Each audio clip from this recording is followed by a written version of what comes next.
Hey all, welcome to a quick overview of gradebook and aggregation methods and some things for this subcommittee to consider when developing resources, expectations, or even policy recommendations in the area of standards-based grading.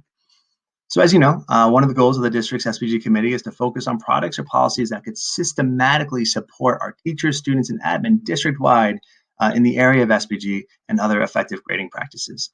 The way in which student proficiency is calculated and communicated is crucial to the success of SBG in our district, right? And that's why we're putting an increased focus on it. Just so we're all on the same page, let me just quickly go over what we mean by gradebook and aggregation methods. So given the resources that are available to us, what is the best way to accurately report a student's proficiency, both on a particular target or in the course overall, right? What do we need or what do we want students and parents to know? And is the gradebook communicating that? And furthermore, how do we represent a student's proficiency on any particular learning target, using a single symbol, right? Whether that be a letter grade or a score from 0 to 4. Additionally, given a year's worth of evidence and feedback and assignment grades, how do we take all that and determine a student's overall proficiency for the entire course? As your team begins to delve into this, here are some quick things to consider in the area of the gradebook and aggregation methods.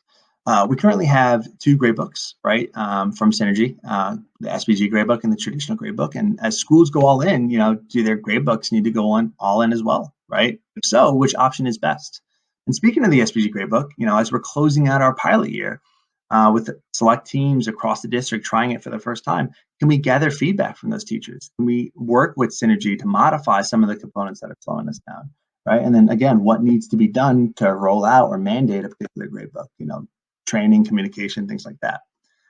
In the area of aggregation, how do we do it, right? How do we aggregate a student's overall score? Do we look at, power law, most recent, a combination thereof, right? Is it case by case, right? Or do we need to be tight about this district-wide or site-wide? And once we decide on a gradebook and aggregation method, right, are there systems to support the training, the communication, and the logistical work that needs to be done, right? Like inputting learning targets. We went over this during the whole group presentation, but just remember the majority of the brainstorming and work being done will be in these 2-week intervals in between the meetings. So we're calling the next 2 weeks between this meeting and next, stage 1, right? Research and feedback. And here are some questions that you may want to consider when delving into the research, right? First, what does the research say? And what do the SBG experts say, right? We know we have these, grading gurus, Tom Schimmer, Gusky, Reeves, Marzano, there's more, right? They have books, articles, websites on effective grading practices. Do they have anything specifically about this topic, right? Are there any case studies that we can look into, right? Any local schools that are full SBG or maybe adopting particular practices of effective grading and reporting, right? How did they get there, right? How do they handle this topic? Stevenson High School, right? Some of us have visited that school. That's a high school in Illinois. That's kind of the birthplace of PLCs. They've been doing SBG for, over 2 decades at this point. How do they handle this situation? And who do we need to reach out to in our circle, right? Who are the key players that can provide the insight and the feedback that can kind of guide our work here?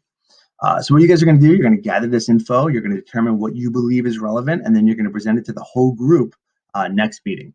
How you present is up to you. If you want to do a PowerPoint slide or just, kind of talk it out, totally fine. Just don't exceed that 7 minutes because we do want to save some time to solicit feedback from your peers.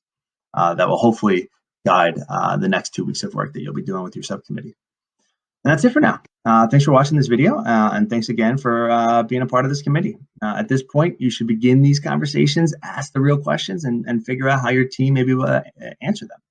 And as always, feel free to reach out to the committee leads with any questions you may still have. All right, thanks. Bye.